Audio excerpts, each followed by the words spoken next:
Okay, we got the tube in the back there. It is not horribly hard, but definitely with you guys on my head, I would have not been able to get in there without hitting everything. But if you look right there, you can just barely get in there if you need to reposition in it, but it does. It slides in. I picked a O-ring that fits snug. Finished clipping that. We've got that plugged in. The only thing we need to put in there is the crossbar for the alternator. But what we're going to do is we're going to go ahead and throw the throttle body on real quick. Did a little bit of cleaning on it, and she looks pretty good. Went ahead and put the new gasket on. She's definitely still a little grungy, but a lot cleaner than it was. So hopefully that'll help out. Should go on this way, and it's got two studs on the bottom. Hold this shift cable out of your way, slide those on. Got two bolts on the top, so it goes through. Should thread in fairly easy, and that one should do the same. Grab our socket off here, run that down, run that one down, run that one down. Use that to thread on our nuts for the bottom one. And one more right there.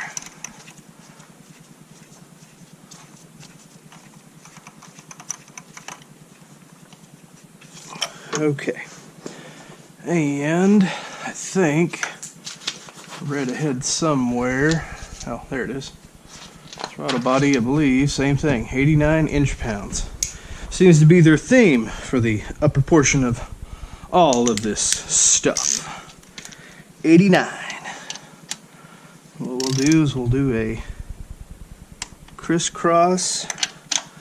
No point in two-stepping it. There's not really much you can untorquelize correctly, so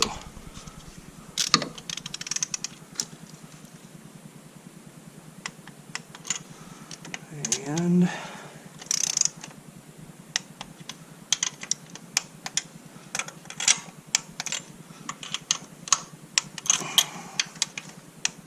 okay,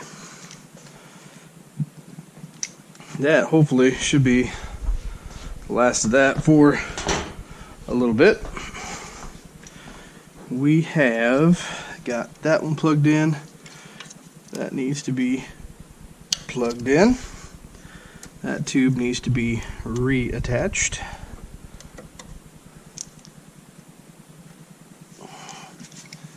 And of course it wants to be difficult.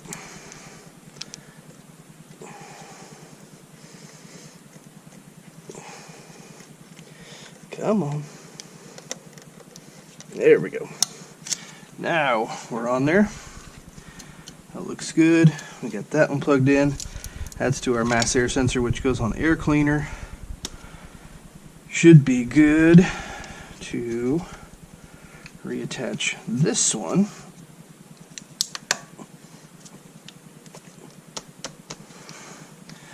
Give it a small little tap. Start it as it slides in and clips down, and then we will throw that down there and lose it. Sorry about that. We'll address that at a later date. We'll get that ordered up and taken care of. So at this point, we will finish wrapping up the rest of this. Let's get some stuff out of the way here. Piece of Scotch-Brite. Okay. Probably will still need those here shortly. Let's throw our alternator bracket back on here. Our stabilizer bracket over the top and the back.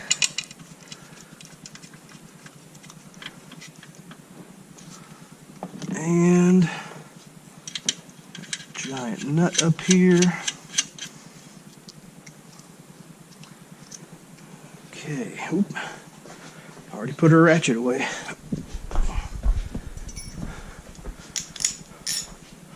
I believe that's a 10. It is. Okay, good there. And we need the wrench for the larger one up here. I'll just use that to snug it down. Shouldn't take too much. And then we will finish hooking up our alternator stud.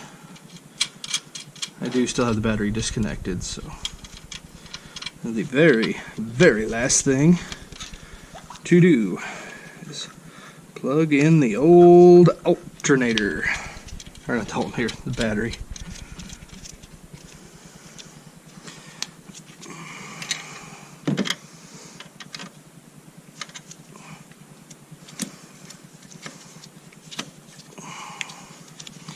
Man, that thing is good.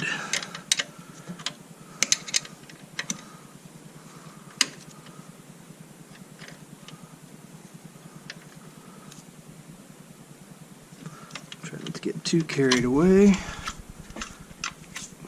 Boot back over. Doesn't look like it's rubbing on anything. Okay, I think for the most part that gets everything taken care of. Obviously I have to go fish out my boot that has fallen into the abyss. Put the air box back on, which I believe we can do that real quick. Yeah, air filter looks like it's due for a cleaning. We'll get that another day.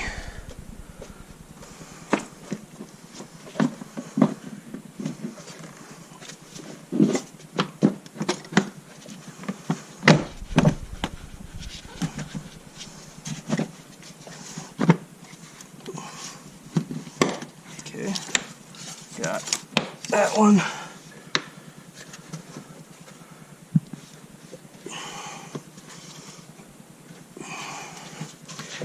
Something does not feel right.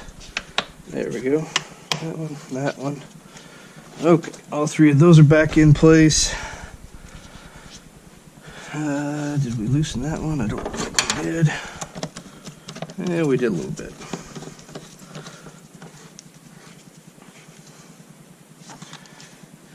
Okay, tighten this one back down.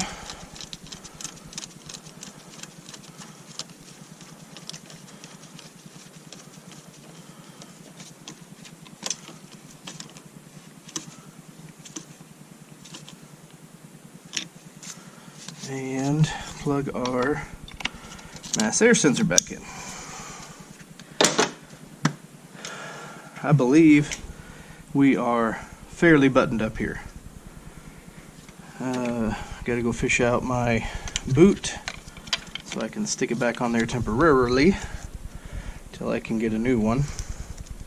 Went and looked at the auto parts store just to see if they would happen to have something that would work, and they want $10 for just a boot, and I gotta double check with the dealer, but online they're saying this thing's like $5, so I can't justify paying $10 for just a boot if I can get the whole thing for like $5-6.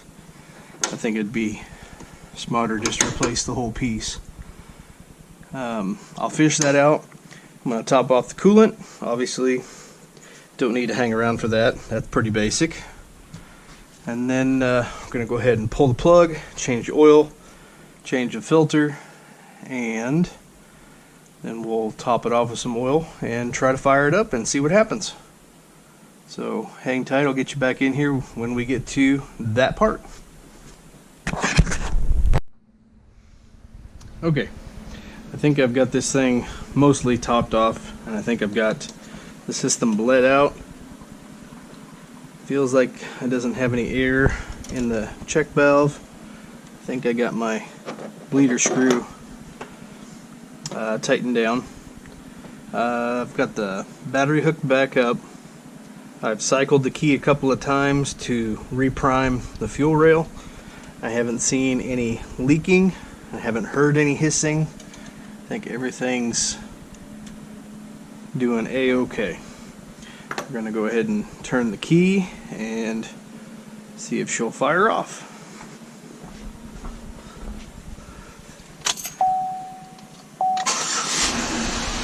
All right. Awesome.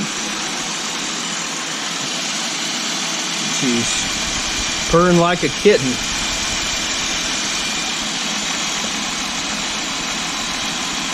Awesome. Well, that is pretty much going to wrap this one up. I've got to run this thing through a couple of heat cycles, make sure no more air is trapped in the system, make sure the temperature's running good, double check the oil level, make sure it's right where it needs to be. I think we've got everything flushed out. Everything is buttoned back up. Apparently all my sensors are back in. I'll make sure the check engine light doesn't come on. And hopefully this will solve my drip. Really keep my fingers crossed. I think either the cap, the upper plenum, or maybe it was something underneath somewhere. So we got a nice clean top, all new gaskets. We'll run this thing through a couple of heat cycles, take it out for a drive, make sure everything's working good. And I appreciate you guys sticking with me. Probably going to be a long video. Try to shorten it up where I can. So thank you very much. Have a good one.